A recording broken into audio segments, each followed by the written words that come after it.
Hello ವೀಕ್ಷಕರೇ, ಇವತ್ತಿನ ದಿವಸ ನಾವು ಮೈದಾ ಹಿಟ್ಟಿನಿಂದ ಪಾಪಡ್ ಮಾಡೋಣ ಬನ್ನಿ.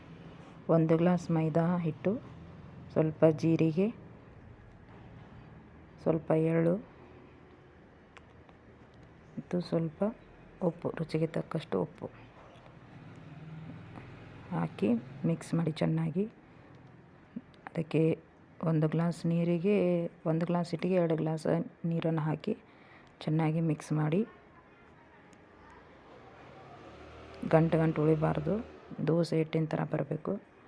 ನಂತರ ಒಂದು ಸಣ್ಣ ತಟ್ಟೆಗೆ ಹಾಕಿಕೊಂಡು ಅದನ್ನು ಎಲ್ಲ ಕಡೆ ಸ್ಪ್ರೆಡ್ ಆಗುವ ಹಾಗೆ ಅಲ್ಲಾಡಿಸಿ, ನಂತರ ಒಲೆ ಮೇಲೆ ತವೆಗೆ ಸ್ವಲ್ಪ ನೀರು ಹಾಕಿ ಕಾಯಲಿಡಿ.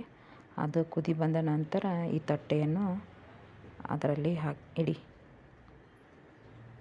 2-3 ನಿಮಿಷ ಇಡಬೇಕು. ಇಟ್ಟ ನಂತರ ಅದು ಚೆನ್ನಾಗಿ ಬೆಂದಿರುತ್ತದೆ. ನೋಡಿ, ಈಗ ಬೆಂದಿದೆ.